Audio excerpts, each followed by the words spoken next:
Scripture tells us to not neglect the gathering of the saints.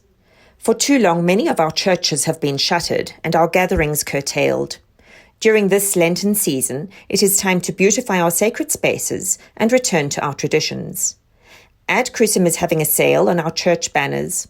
For the month of March, our banner prices will be reduced by up to 30%. Visit adcrucem.com to take advantage of this incredible pricing. That's adcrucem.com. Hey ladies, just a heads up. In this episode, we talk about alcohol and some of the issues that overconsumption can create. Alcohol use disorder, alcoholism, and substance abuse become a key part of this discussion, especially near the end of the episode.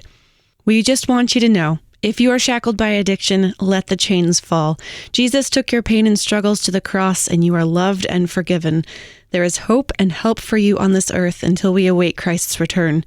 To speak to someone right away about problem drinking, call the Substance Abuse and Mental Health Services Administration hotline at 1-800-662-4357.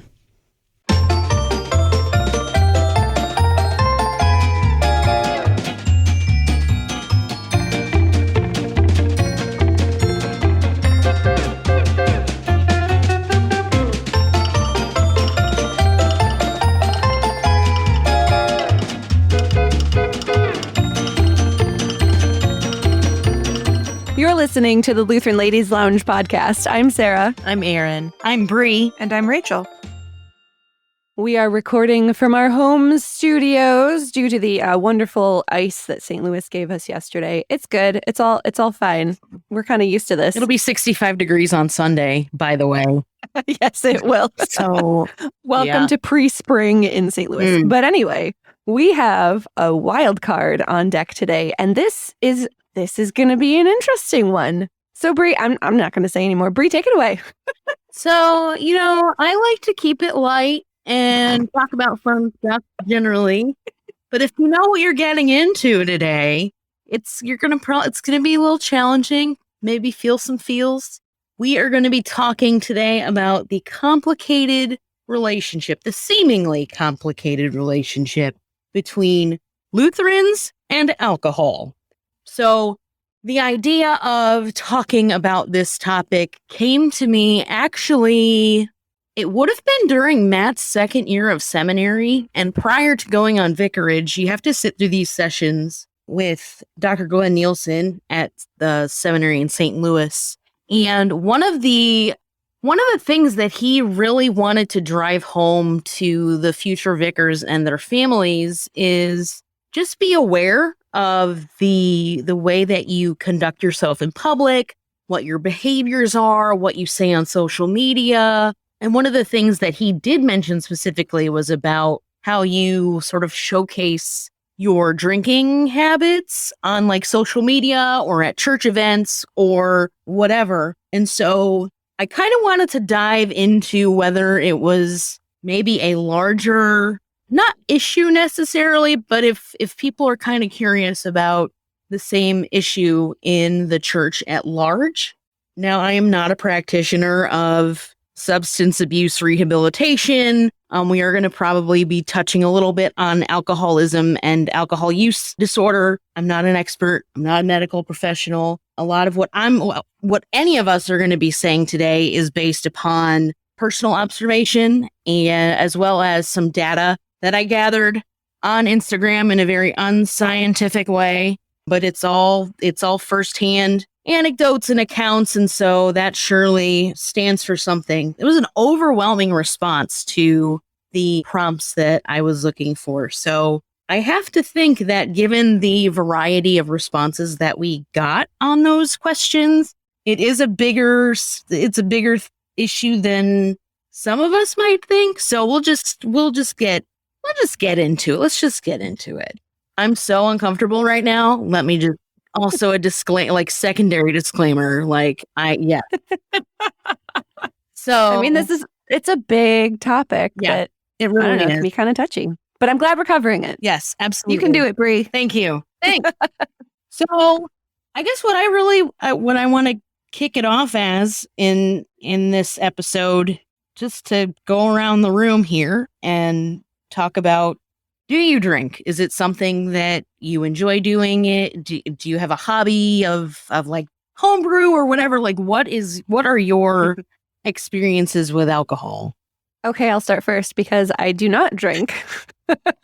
Less of that is my choice consciously, and more of that is just because my body no longer tolerates it because of my chronic illness, and it actually makes me very sad. Before I was diagnosed in 2018, before we moved to St. Louis, my husband and I really enjoyed going to like the microbrew review that was in Oak Park, Illinois. Huge beer festival. It was super fun. Like you could try all these beers. We were starting to get into hard liquor before I couldn't drink it anymore. So there was this period of grief of not being able to do it anymore, which is also kind of a weird thing, like to miss drinking alcohol, you know, that weird relationship. Yeah. But I no longer drink and it's been fine. Like nothing bad has happened. Like it's just weird going to functions where you're expected to like have a drink in your hand, and then you have to think through, well, what am I going to do so I'm not like the only one that only has water? So like there's a weird thing you have to go through. And I just want to say for all of you fellow ladies out there who don't drink and are not pregnant, like there's this whole thing that if you're a female of a certain age and you tell people you don't drink, a lot of people assume that you must be pregnant. And let's Your just eyes say go straight to your abdomen. It's like, get out of my face. Like there are many reasons why people choose not to drink. Okay. That is just a sore spot for me. However, I'm also really happy with this whole like sober movement that's been happening. And I don't know if COVID brought that out or if it's been going on. I'm not sure.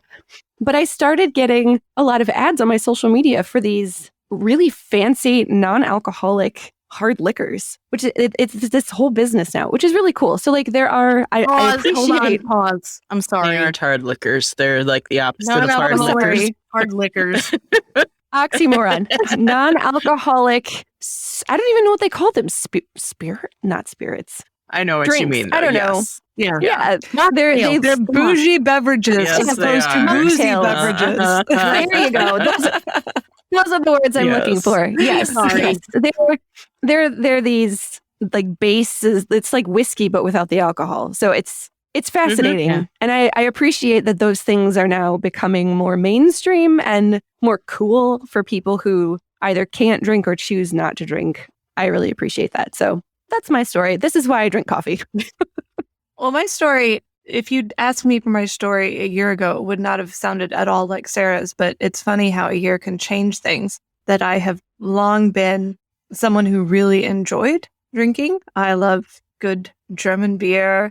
I love a nice dry martini with lots of olives. I love a glass of chilled Pinot Grigio and champagne on my anniversary. And it's been a wonderful part of my life.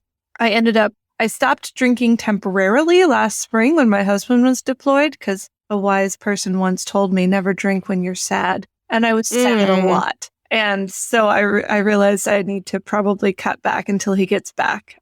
And so that I gave up temporarily and then proceeded late last summer to develop a stomach condition that made drinking alcohol not only unpleasant, but inadvisable. And I'm recovering from that nicely, but as a result, I've been completely sober for many months now. And, you know, given that my stomach continues to be delicate, I am choosing not to resume my drinking aside from the occasional sip of Ken's beer.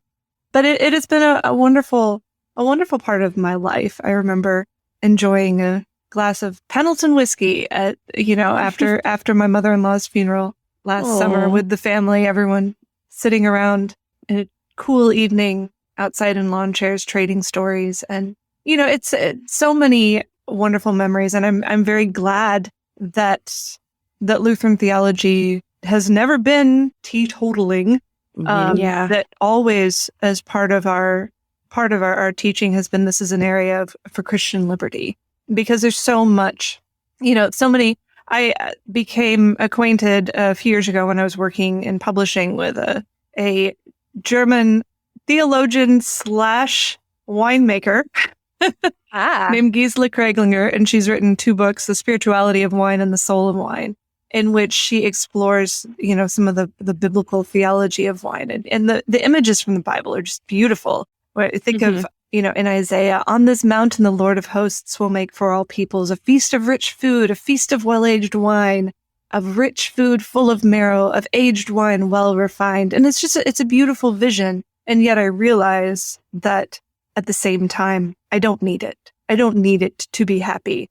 I'm doing just fine without it. And I recognize that it is a problem for a lot of people, and one that we don't want to be a stumbling block. So I'm really looking forward to the rest of this conversation, because I've been all over everywhere on this question, but it's been a good journey, and God is good. Well, I like drinking. Cheers, sister. So, yeah, I enjoy it. I enjoy the taste of it and so forth. I've always, probably not always, but fairly early on in my drinking experience, I determined that I did not care for the feeling of out of control if I drank too much. And so I very quickly determined what those limits are, and found it easiest to keep track of where I was at when I drink cocktails, because it's pretty much a 1 or 2 deal, and that's it. There's no more keeping track beyond that. So that's easy to count. I enjoy having cocktails. I like it's sort of a creative cooking side deal. I like making them at home. At home, I will drink 1 drink. I don't have multiple drinks when I'm drinking at home. If I ever have multiple drinks, it's because I'm out with friends. And that's sort of, again, one of the limits I've placed on myself. I drink on the weekends. I don't drink during the week unless I'm gone out on a special occasion celebrating with somebody. I don't like to drink to celebrate by myself. Like Rachel, a wise person, once suggested that giving yourself excuses to drink is a quick road down a path you don't want to shortcut to a path you don't want to take. And so I don't do that. If I have a hard day at work, I'm not like, oh, I'm going to earn I've earned a drink tonight. That isn't a strategy that I've taken for stress management or anything like that. And part of that is probably because I live alone. And so I feel like I don't have, it would be easy to talk myself into things. And so instead I just take them off the table. We'll leave that there as far as how that might apply out of that. But in my case, because I live alone, I find it easier to moderate things by putting pretty clear boundaries around it. But that said, I really do like it. I enjoy experimenting with things. I have a large liquor cabinet full of all sorts of different things, and I have fun with that. So, yeah. Very cool. What are you currently making right now? Oh yeah, currently I'm it's resting. It's going to be resting for many months yet. But it's my LWML nocino that these walnuts that I foraged while I was at the last LWML convention in Lexington, and brought them back. And I have a couple of bottles sitting waiting to be less assertive. Right now they're very assertive. So we'll see next winter how they turn out. Very cool. That's so cool. What about you, Bree? Yeah. So I guess we run a gamut here. I'm supposing I don't drink often. When I do, I'm a lightweight. It maybe takes 1 drink for me to just be done, and that's always helpful, because then I'm not making a total fool of myself in an evening out with friends. But generally, alcohol tastes gross to me in a lot of contexts. So, it is kind of weird when you're out to a fancy dinner and everyone's drinking wine and fancy frou alcoholic beverages, and I'm just like, can I have a Diet Coke, please? It just, you feel kind of juvenile. But I'll tell you what saved my self-dignity, that's not even a phrase. What saved my dignity? Club soda with lime. It looks like a cocktail, but it doesn't. But now I can't drink much bubbly stuff either, so I'm out of options again. Yeah. But I get what you're saying. Yeah, and now you're seeing, especially in restaurants, like all the hot spots and everything. Like they're starting to craft menus of like mocktails. And so Yeah. that's been really cool to see too, kind of what Sarah was saying. In my outside of my own personal drinking habits, if you can call it that, I know a good many Lutherans who enjoy drinking recreationally. My husband, for example, loves visiting the different microbreweries in St. Louis. So there's like a million of those around here. He enjoys trying new things. He has this social media app called Untapped. UNTAPP''D.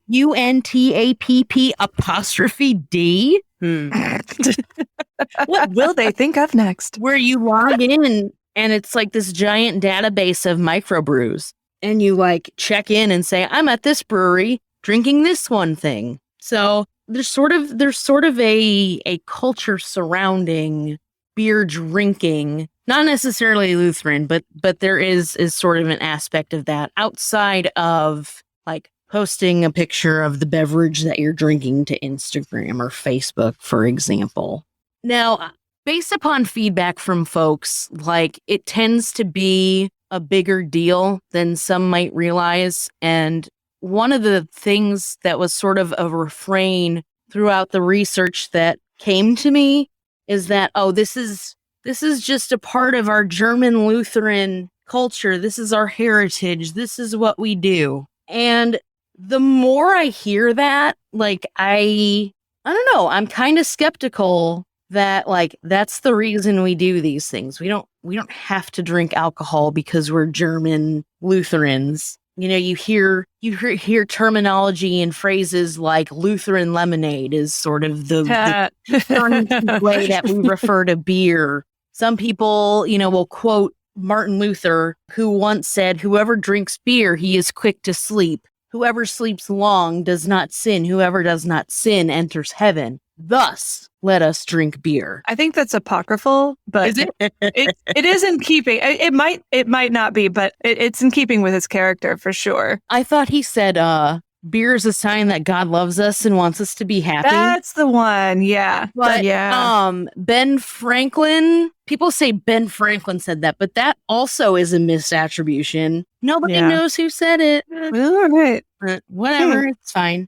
And I think sometimes as Lutherans, we sometimes wave the badge, wave the whole grace thing as a badge of honor in the face of our brethren and our brothers and sisters who by faith tradition don't drink, because we believe in grace and this is our freedom and we can do this. Beyond that, you can search the scriptures and I don't think you'll find hard evidence that drinking in moderation is a sin. It isn't. Sure. Jesus drank. Mm-hmm. Yep. Right.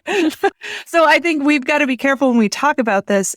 Obviously drinking to excess is a problem. Yes. But when we are talking about, alcohol and the way we talk and think about it, it is not a sin. Right. Right. It's a good gift. And like all good gifts can be abused. Sure. Of course. And, as we dive a little bit deeper into this too, another facet is that the LCMS is not monolithic. It frankly shouldn't be, even like on an individual level and a congregational level, even like we bring different norms and different experiences and different cultures to the table. And so I think there's a variety of factors that influence these answers. So if this podcast is completely unrelatable to you or your personal experience in the Lutheran Church Missouri Synod, that's okay. Like that's fine. Don't worry about it. So for example, one of the first questions that I posted on Instagram was, does your church serve alcohol at special events? Now, of course, I do want to say when we talk about alcohol and drinking, this is solely in the realm of recreational drinking. We are not talking about the sacrament here in any way, shape, or form. But in my personal experience growing up, I never recall a time where our church served alcohol at events on campus. I have since been to churches where that is an acceptable practice, but based upon respondents, about 33% reported that their church serves alcohol at any of its social functions or events. So I guess I would be interested to hear about your alls. Wow.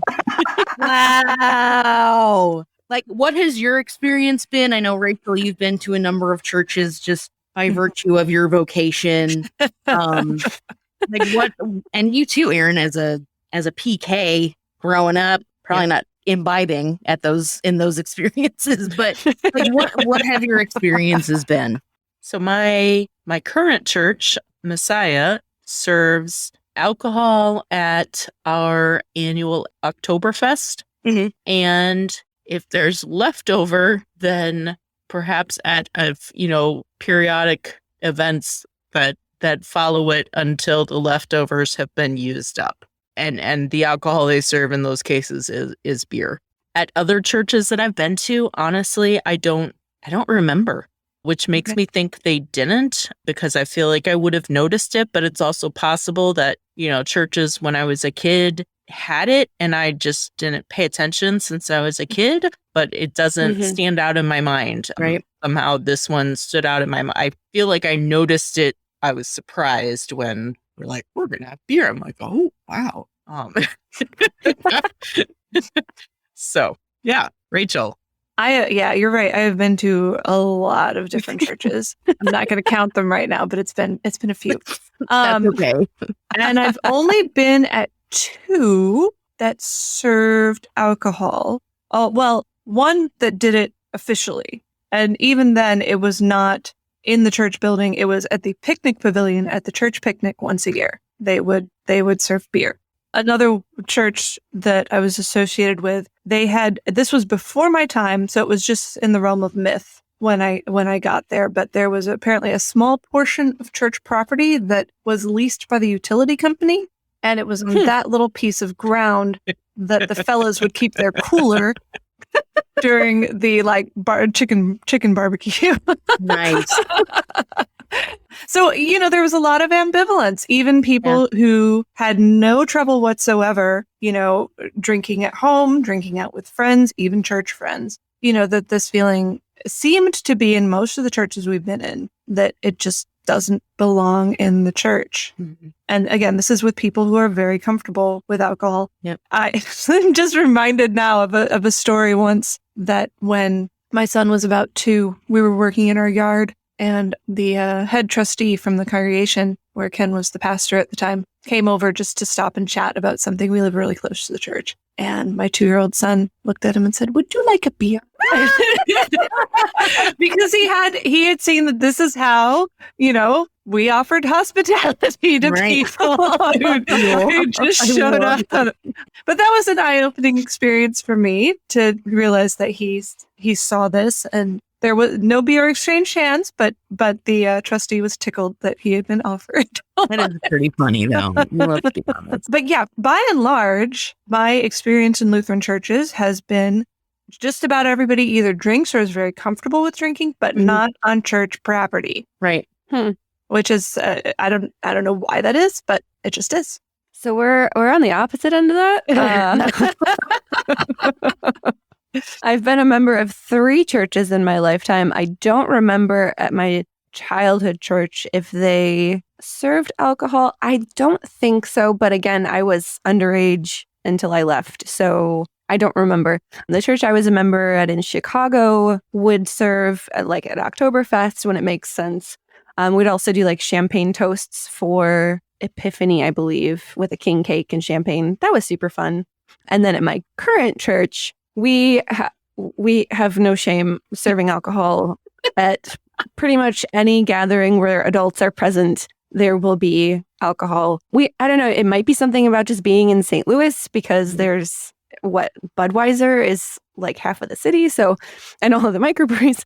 So there are coolers of beer at our church picnic. There's always beer and wine at different functions. It's just kind of part of our church life. Yeah. If there's adults, there's probably going to be alcohol. There's some probably still in the fridge right now waiting to be drunk.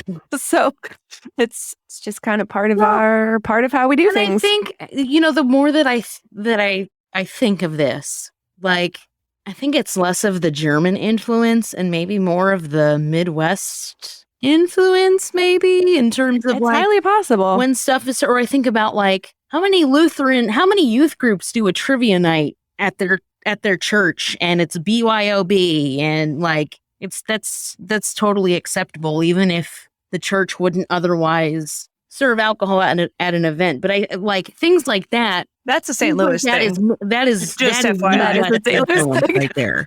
Well, and some of it also could be municipality based Okay. because there are cities and towns and counties that are dry counties, so you wouldn't be allowed to probably anyway. And then or it would be weird. there are certain licenses involved with There food are. service that Yep. Right. that a church Yeah. might not have the sort of legal clearance to serve alcohol Right. in any official Right. way. Mm-hmm. Yeah. So there could be those reasons as well why it does or does not show up in certain places. But yeah, Midwest culture would not be a surprising reason. So I asked some questions on Instagram that were open-ended, and I wanted to get people's opinions on different questions pertaining to the consumption of alcohol in the church, in the Lutheran Church Missouri Synod. And I have to say, and I'm just going to give a general overview because most of the answers were very much in accord with one another. And so I was very heartened to read that. Basically, many of you were of the mind that, yes, we have the freedom to enjoy alcohol, and alcoholic beverages are a gift from God, and we can be thankful to Him for friends and family and the opportunity to enjoy fellowship with those in close proximity. Scrap that from the record. But sometimes that goes hand in hand sometimes with fellowship, and that's okay. But of the people that said that, I'm pretty sure almost everyone said, well, I don't want to be a stumbling block. I enjoy alcohol, but I don't want to cause my neighbor to sin. If that's what drinking alcohol around this person does, then I'm not going to do that. And I imagine that that's maybe a reason why some churches at their events abstain from that, in addition to the other conditions that we just discussed, municipalities and licenses and whatnot. Although, as much as people sort of took what I would call like a middle of the road approach, I also heard from some people who very strongly believe that there is truly a problem in the LCMS of churches serving alcohol, and there can be excessive drinking elements to our cultures. I had one person say, I worry about how overconsumption in the LCMS is not seen as a big deal by many. I imagine this person was a student at a Concordia maybe, because they said, I was especially shocked to see how many students and professors would be clearly drunk at campus events. And there's other feedback too of like drinking to excess, and this is a problem, and I'm surprised that we're not talking about it. Now, of course, we all bring our own experiences and baggage to this topic, but no one did say, oh yeah, churches should serve alcohol and you should drink it as much as possible, and it doesn't matter what anyone else. So I was relieved to not hear that at all. So thank you for that. So yeah, I think depending on your experience in the church, sometimes you hear about the drinking to excess, and you also sort of hear the tongue-in-cheekness, the Lutheran lemonade references, it's a Lutheran event, so there's going to be beer there. And so one of the questions that I asked is, should we be proud when people poke fun at Lutherans and their drinking tendencies? When I did ask this, I had quite a few people be like, that's not a thing. So that might just be my own personal experience.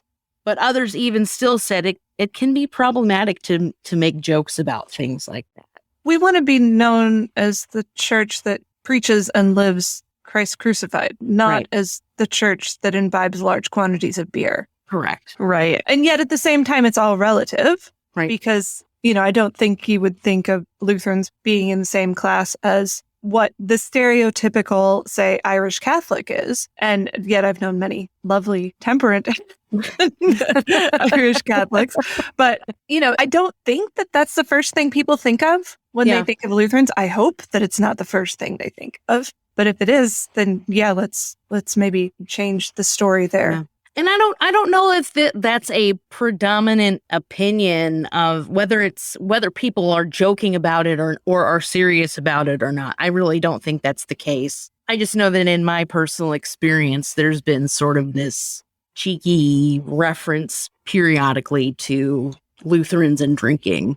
I think it used to be more noticeable when so many other evangelical Protestants made not drinking a big part of their religious practice. But, I think that has changed a lot in recent decades, that you're much less likely to hear the vehement anti-alcohol rhetoric coming out of, say, the Baptists, even Methodists, who were traditionally very dry. A lot of them, drink socially. So I think as the contrast between Lutherans and, say, Baptists and Methodists has diminished, where Lutherans have always been very free about drinking, but not necessarily drinking to excess. And these other church branches used to be very no, not ever. But now they're more, okay, well, we're just don't drink to excess. Then it's less noticeable. We don't stand out as much for it. Sure. So that's a good thing. Yeah, for sure. I do kind of want to talk about stumbling blocks, though, because I think that when people react pretty strongly to questions like this, it's important to take their contexts into consideration. So the one thing I think that struck me the most in the research that I was doing is that 77% of respondents to some of the data I was collecting knows somebody either in recovery from alcoholism who struggles with problem drinking and or abuses substances. I'm not sure how this tracks with national percentages, but I personally am in that 77%. I mean, that's over 3/4 of the people who answered. I wouldn't be surprised if that tracks with national averages. But as someone who resides in that 77%, it is devastating to watch a loved one be wrecked by alcoholism. Like, it sucks having to be privy to that situation. And so I can totally see why people who don't struggle with alcohol, even so, are very sensitive to the settings in which we interact as a church body. And, even Martin Luther, who said, "Let us drink beer," also says this in Luther's Works 51. I have to give credit to Pastor Bryan Wolfmueller, who wrote a blog post on Martin Luther's beer quotes. I guess he talked about it quite often. So we'll put a link to that blog in the show notes. But something that Martin Luther does say, even though that quote that I gave before tends to sing the praises of imbibing, also speaks about drinking to excess. He says, "There is no moderation in these things. When there is a wedding or a dance, you always have to go to excess. Christmas and Pentecost mean nothing but beer. Christians should not walk around so," I have never seen that word before in my life, bedizened? Bedizened? Guessing bedizened? Bedizened? Sure. That one, so, I don't know, I guess just like drunk off their minds. That one hardly knows whether one is looking at a man or a beast. We Christians ought to be examples. We Germans are especially swamped in this vice. So even Martin Luther had some things to say about the whole German drinking thing. Note to whomever translated that portion of Luther's works, you had like 100 different words for sloshed to use, and you chose bedizened. Come on. Although that's a good one. I'd not heard that one before. Yeah, that's going in my Scrabble bag of tricks, I guess. Well, and his wife was a brewer too. Yeah, right. So like a really good one. Right. So like beer was a part of his daily existence. Right. So But you're right. It is a very common thing to either be or know somebody who is in recovery or who should be in recovery and just hasn't realized it yet. Yeah. And having someone close to you who is in that position can completely change how all the rhetoric about alcohol sounds. Right. And what sounds harmless before you are in that situation of having someone close to you struggle in that way begins to sound a little harsh or discordant or just make you uncomfortable or cringe. So I think it is a good thing to realize that this is such a common thing, even though we don't talk about it. Like, I won't say exactly which close friends and or family members are in that category because it's such a private journey. And yet I think it's a good thing for us as Lutheran women to realize when we're talking about alcohol that probably 3/4 of the people you talk to have been touched by this, and to weigh your words and your actions carefully with that in mind. Right. Well, and I think the path into casual alcoholism can be very easy, especially with the last few years that we've had collectively as a culture. I think I read the statistic that like alcohol sales skyrocket. I don't know, it was like 60% or something after COVID started, like an insane amount more alcohol being purchased. And the way that we talk about enjoying alcohol can affect people differently when they've had all of these experiences and maybe don't have the wise friends that are helping you, Bryan, Rachel and Aaron, with these wise words of how to set healthy boundaries around it. If we don't have those wise people in our lives and we're affected by the things that are happening to us, that path into casually and slowly devolving into alcoholism can be devastating, and it can happen without you even realizing that it's happening. Yeah. And that is something that's hard to watch friends kind of fall into, because if it's an acceptable thing to just kind of drink all the time for whatever reason, that can be a hard thing to kind of pull yourself or your friends out of. And of course, when you talk about conducting yourself around somebody who might be struggling with alcoholism, there is biblical basis for conducting yourself in a way that doesn't create a stumbling block for them. So I just want to read 1 Corinthians chapter 8, verses 8 through 13 to give us a little more additional context and guidance from St. Paul. He writes, "Food will not commend us to God. We are no worse off if we do not eat, and no better off if we do. But take care that this right of yours does not somehow become a stumbling block to the weak. For if anyone sees you have knowledge eating in an idol's temple, he will not be encouraged if his conscience is weak to eat food offered to idols. And so by your knowledge, this weak person is destroyed, the brother for whom Christ died. Thus, sinning against your brothers and wounding their conscience when it is weak, you sin against Christ. Therefore, if food makes my brother stumble, I will never eat meat, lest I make my brother stumble." It's kind of makes me reassess the way that I conduct myself around people. But what does that mean? So, does that mean that we should assume that someone might be struggling and therefore we are going to always refuse alcohol? Is that what that means? That's what it sounds like. Or does that mean that the onus is on, which it doesn't sound like this from the passage you were just reading, and so I'm not sure if it actually can translate across, but is the onus on the person who's struggling to make known their struggle and then you accommodate it? Or do you assume someone might be struggling and therefore, and so does that mean Christians everywhere actually ought to be giving up alcohol lest they cause someone to stumble? How does this play out in reality? It's complicated, isn't it? Aaron, you and your hard-hitting questions. I didn't expect this. Actually, yes, I did. You should have expected this. I did. I know. I think a lot of it has to do with our relationships and who we're in relationship with. And social media obviously throws a huge gamut in here that was not a thing in biblical times. There was no posting of alcohol on social media that would be seen around the world. Posting of the food of idols. Right. That is can you imagine if social media was a thing back then? No, please, no. So, I think knowing who you're in relationship with and how you're conducting yourself around those people who are your neighbors, I mean, that is all the more reason for us to be in the body of Christ, knowing each other, having relationships, having friendships, and not like meddling in each other's business, but making a point to know when our friends are struggling, and to know how to conduct ourselves around those people. Should you feel terrible if you accidentally, post something and someone starts struggling?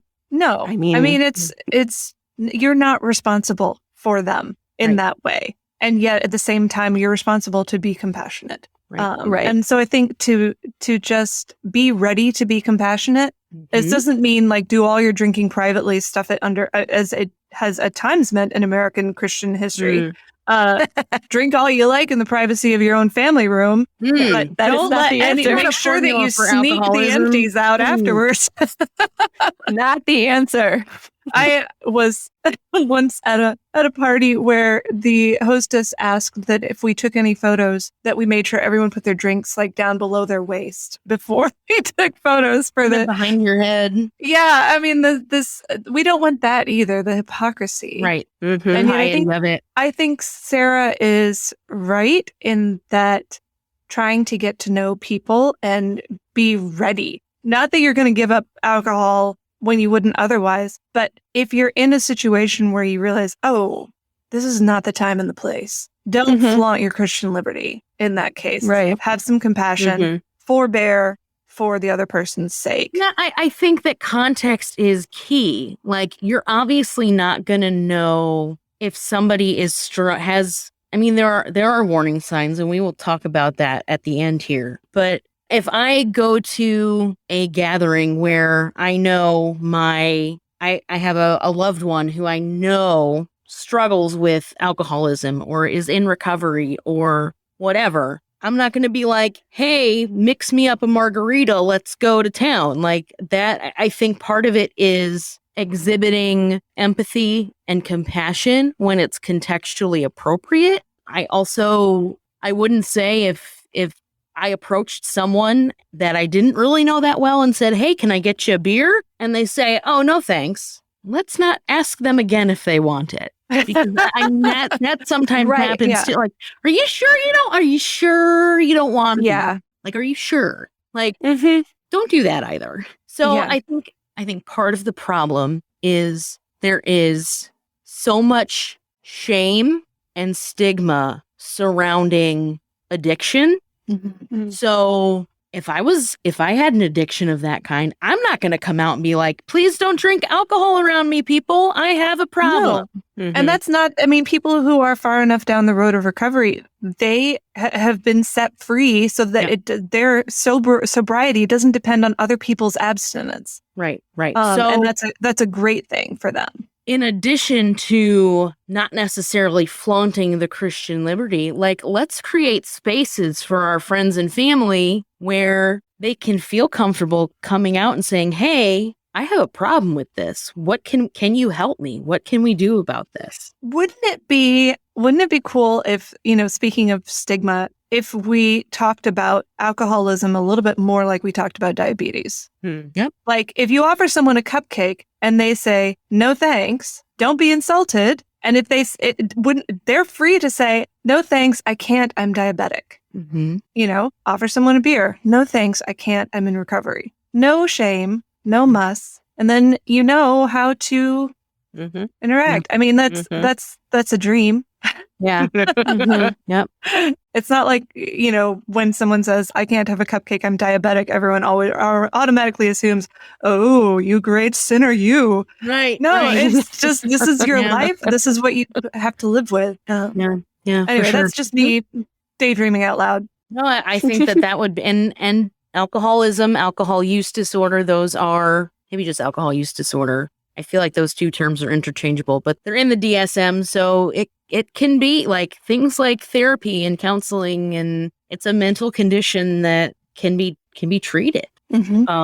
So I think that's a very apt way to describe that and how we approach people that struggle with addiction. Well, and going with Rachel's analogy there, I think it'd be even more like the next level dream is that you don't actually have to be to the extreme of being diabetic or alcoholic to be able to have an acceptable excuse not to eat the cupcake or drink the beer. Like you don't, you like to be able to have it be normal that no, it's not a personal insult to you. I'm just not going to have that cupcake.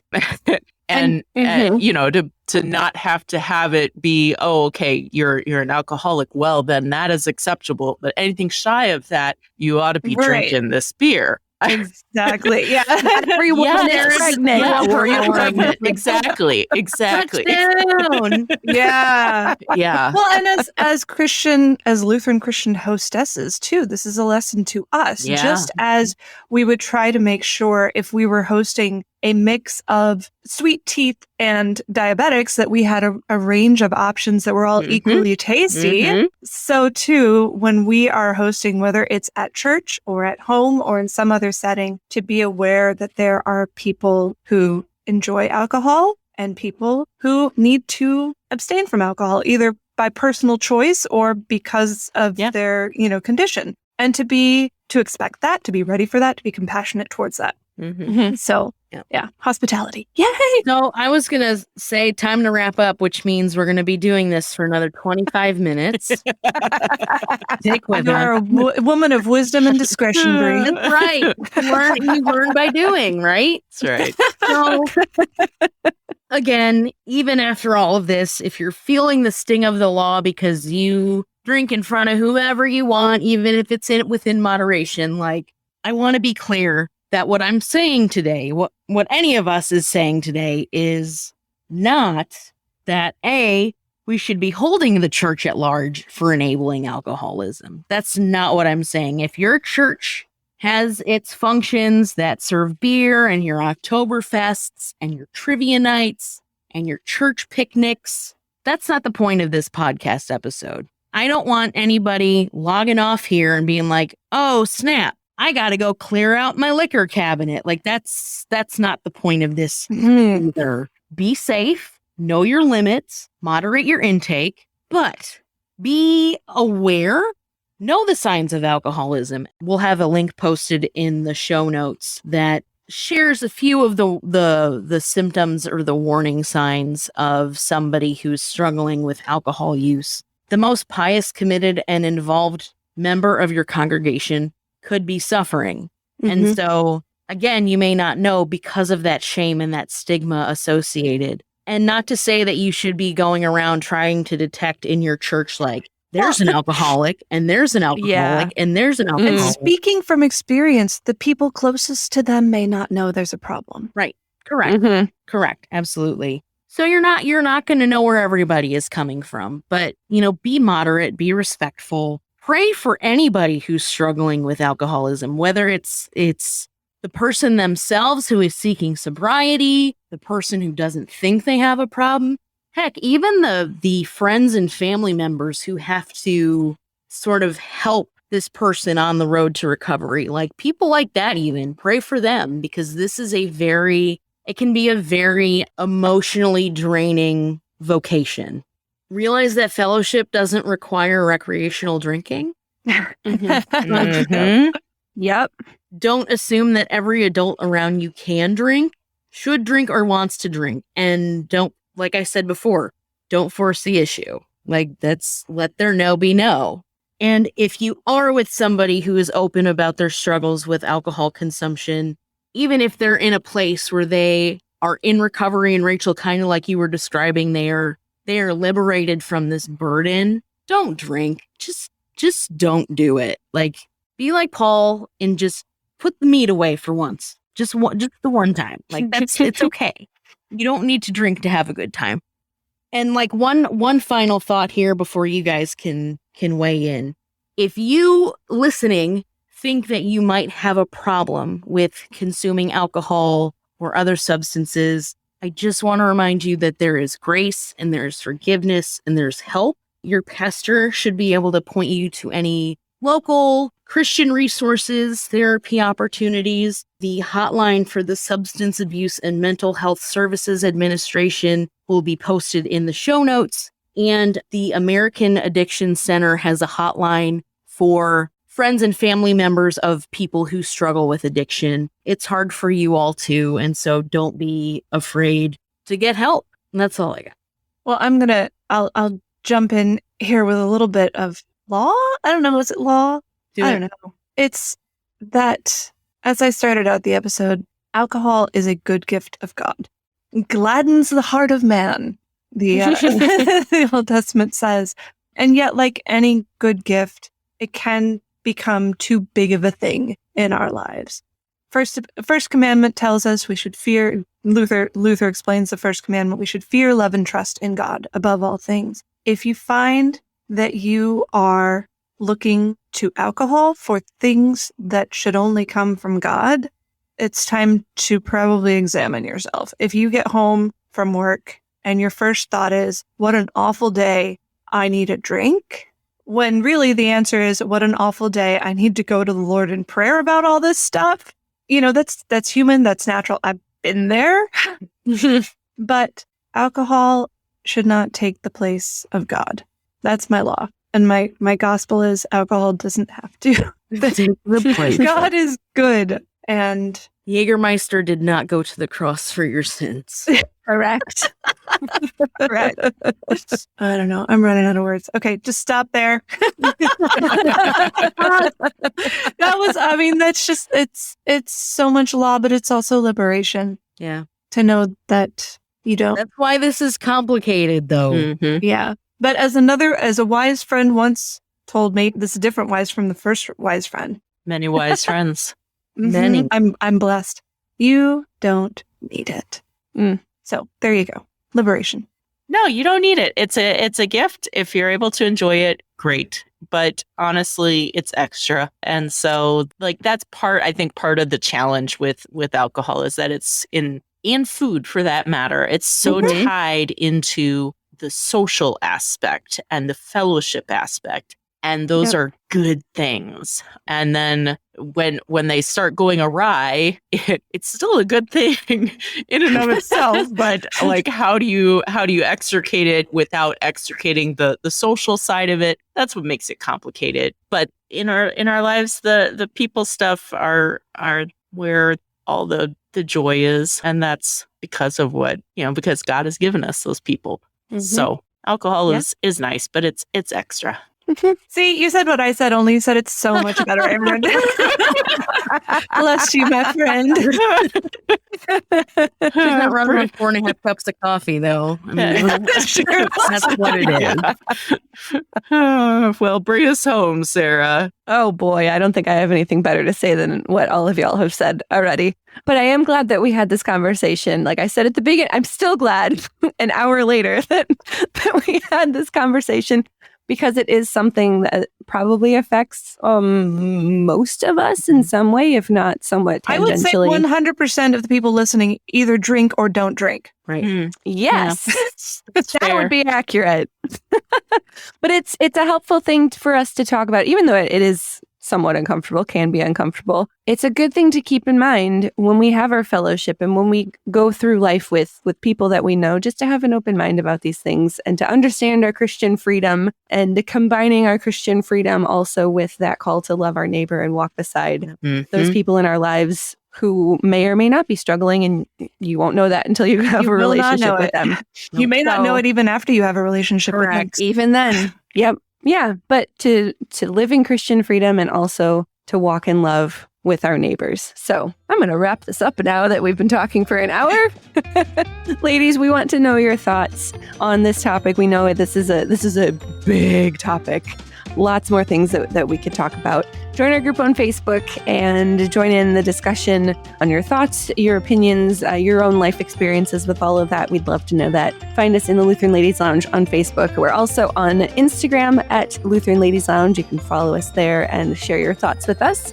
If you're not on social media, or if you like getting Lutheran Ladies Lounge in your inbox, you can get our e-newsletter. If you go to the show notes for this episode, or you go to kfuo.org/Lutheran Ladies Lounge, you can find the link there to sign up for the e-newsletter. You can also email us directly at lutheranladies@kfuo.org. That email goes to all four of us if you want to share your thoughts with us there. You can do that as well. Find all of our podcasts at kfuo.org/Lutheran Ladies Lounge or on the KFUO radio app or on your favorite podcasting app. You're listening to the Lutheran Ladies Lounge podcast. I'm Sarah. I'm Erin. I'm Bree. And I'm Rachel.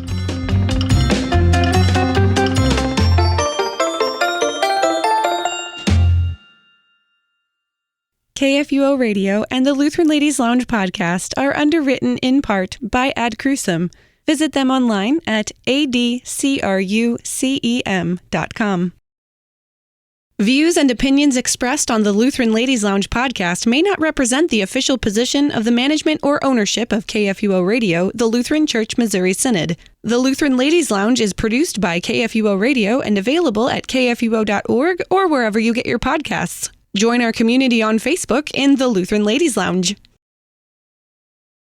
And the other, I just blanked out. Hold on. I just forgot words.